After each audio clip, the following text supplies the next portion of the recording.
to 7,500. Who's going to finish the best? 85 to 75. 85 to 75. Go ahead, Mark.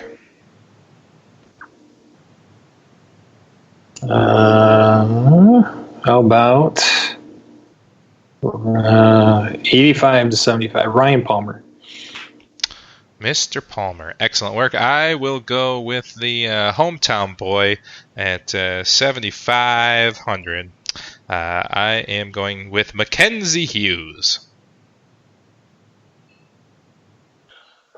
I am going to increase the difficulty, go all the way down to 7,600, and I am going to go with, I don't know how to say this guy's name. Is this just a weird way to say Graham? Graeme? Like, is that how you spell Graham in Northern Ireland? Yep. That sounds right. Graham. Stupid. I don't know if I want to pick him anymore. I was going to pick him, but his name's pissed me off, so I'm going to go with BJs are good. BJs are good. I love it. Makes me happy. Makes me happy. All right. Who is the guy at 9,000 and above who's going to miss the cut? Christopher. Stenson. Henrik Stenson. I'm going to take Justin Thomas to continue to be terrible. Yeah, I know. He's playing so bad right now. So bad. What you got, Mark? You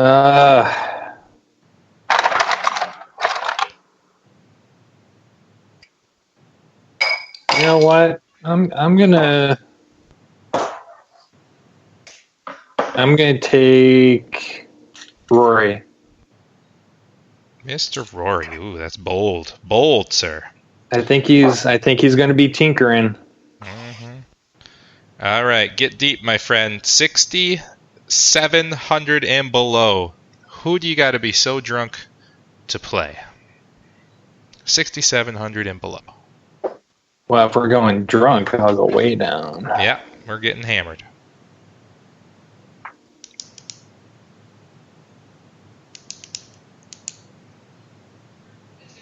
Where is he at?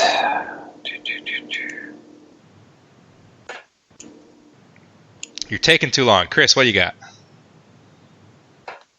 Dominic Bozzelli. You son of a bitch. My finger was on his name. You son of a bitch. Dominic Bozzelli. You got it. All right, I got to go to my backup plan. I'm going to go with the Irish Asian Willie Kim. I don't know that he's really Irish. I just like saying wee in an Irish accent. It's fine. Wee Kim. Token Asian of the week. All right, Mark. Did you find your guy? Yeah, Chase Wright. Chase Wright. Why Chase Wright? Explain. I don't know. You don't know. I like it. I dig it. Great answers.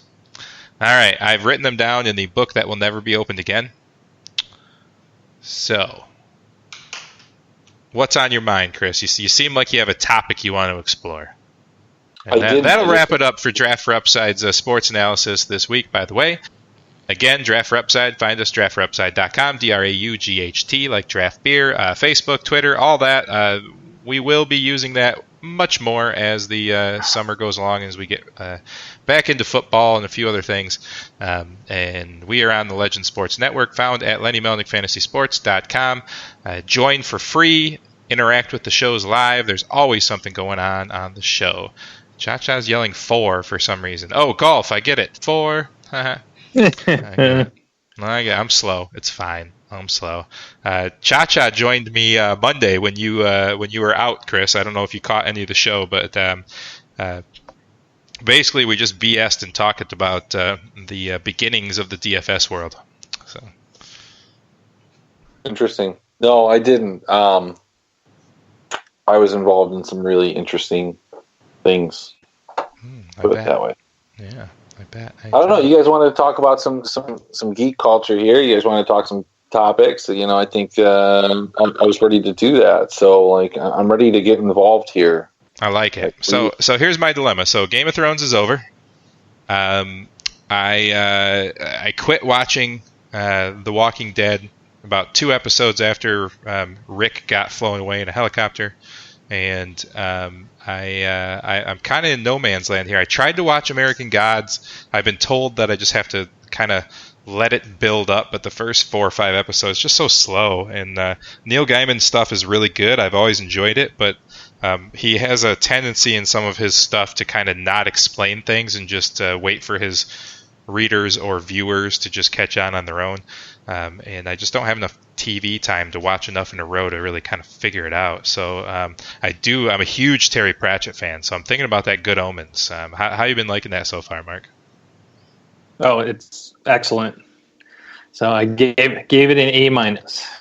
I like it. A positive review. You've turned over a new leaf.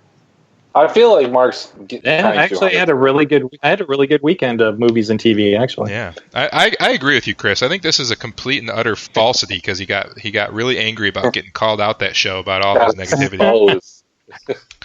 Yeah. Hey Mark, have you seen Bad Blood on Netflix? I'm trying to post the good things as well as the bad things now. I like it. Before I just would post my complaints, and that isn't fair. So I'm posting the good stuff to you. Have you seen Bad Blood on Netflix? I have not, but it's just because I'm not a mobster TV show guy. I mean, I didn't even like The Sopranos. So let me put it this way, and I know that's sacrilege. I would say it's closer it's closer to gangster than it is mobster. I mean, I know they're one and the same, but it's I think it's closer to like biker gangster, even though and there is one in there, but than it is to mafioso. I mean, there's some loyalties and stuff, but I don't know. I loved it. I'm not really a Sopranos guy. I thought that it was brilliantly done both seasons. It's just up there with one of my favorite 2 seasons. I don't think I'd watch it again, but I loved it. No, that's great. I mean, like I said, I just didn't watch it because it was mobster gangster type of stuff. But if you say it's great, then I'm sure it's great for that genre. Yeah, I've been toying with starting The Wire. I never watched The Wire. I was just into other things when that was going on, and I'm told that I really should watch that once through. Yeah. Look, The Wire was fantastic. The first season was great. The second season was absolute dog shit awful. But you have to watch it for the context of everything.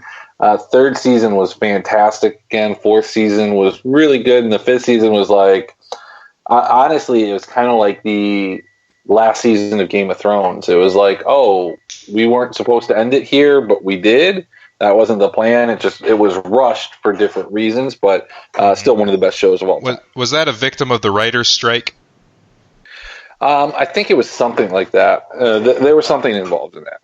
Because Heroes, and there's a lot of great shows on at that time that just fizzled because of the writer's strike. I mean, they really proved their point. I mean, without them, TV just sucked for a couple of years when all that went down.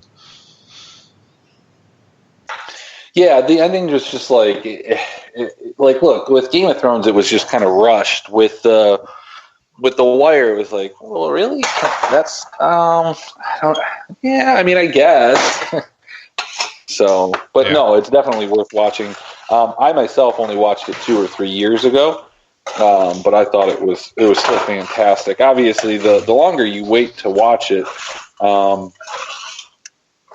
some of the things get kind of timed out because of the time period and what you need. But I mean, you're old enough to remember beepers and. Oh, absolutely. Yeah, no problem there. So with all the thing going on with Game of Thrones here, and people getting pissed off. I mean, part of it obviously is the absolute overdose in America of the geek culture and how mainstream has caught up to it. It's not just us nerds on a podcast in our basements talking about it anymore. Is that the issue, the absolute overabundance of oversharing and being able to jump on bandwagons, why we're not enjoying finales anymore? Or are they really just that bad? I mean, Mark probably is of the opinion they're really just that bad. I'm of the opinion It's just difficult to bring things to a close that will satisfy everybody's desires, because everybody gets attached to different characters, different storylines, different plot devices, and they want to see their own kind of personal fantasy in their head play out. And so it's very difficult to satisfy people, which is why, as excited as I am about the Star Wars movies, like, I knew they weren't going to live up to what I wanted them to be. They just was never going to happen. So I went in it just thinking of it, this would be a great movie. My young kids will get into this. They'll like it. But is it a problem, or is it just the fact, like, you got shows like How I Met Your Mother, which the first few seasons of that show was some of the best sitcom that I've ever seen ever, in my opinion. And it was supposed to be a planned, like, 3 or 4 season total storyline wrap up, and they just made so much money. They just dragged and watered it down, like Big Bang and several other shows.